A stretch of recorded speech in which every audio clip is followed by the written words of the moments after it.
So if you're not fishing in the Everglades snow, you're just not gonna get bit. So folks, today's a very special day because I got a very good buddy of mine, Ralph. You guys might see him every once in a while on some of my social media stuff.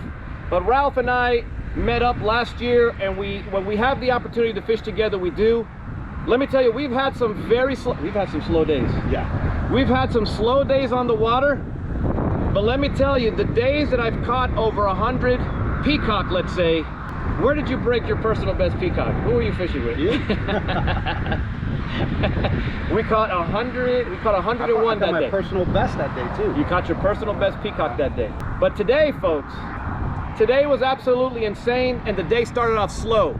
Remember, on my last video, we talked about figuring out the pattern.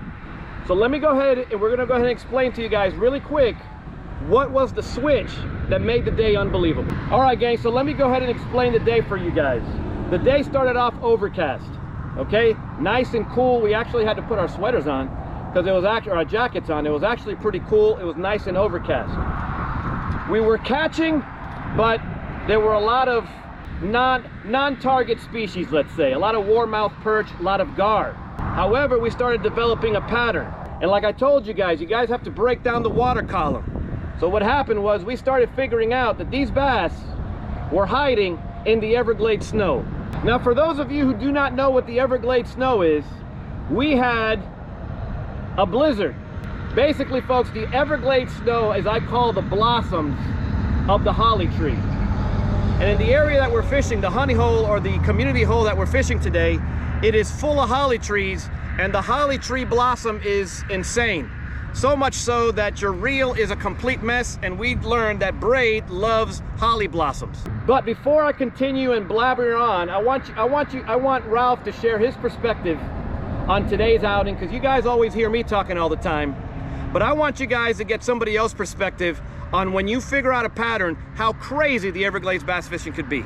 So today we started out, it was slow, and then around 10 a.m., like we joked, the window opened, and the bite just was insane. We couldn't stop catching them. We went to the spook, dealt with the variables, wind, the snow, but we got it done. It was a productive day. Share with them the importance of the locations of casting, because when we figured out that if we didn't get into the special areas, we just weren't going to get bit. Yeah, you got to explain that to them. Yeah, you had to, every cast had to count, because you had to be in real tight. If you were out just a little bit, you just basically a wasted cast. Very important. As soon as we realized we had to be in, that's when they were hitting. It blows my mind how specific you got to be sometimes when it comes to casting. And we tried a lot of things. Okay, we were okay with the flukes. I was not successful today with the jerkbait. We tried the spinnerbait. You caught a nice bass on the spinnerbait.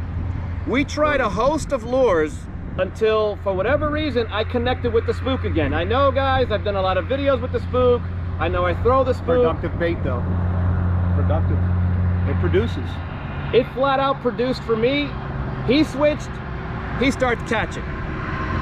So the point of the video is, folks, that you got to stay consistent. You got to move around, and you got to try different things.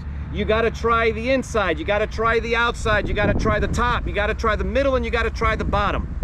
Trust me, folks, when these bass turn on, it was one bass after another, okay? However, you just had to throw in the right spots. You didn't do that, it wasn't going to be the same trip. Very important.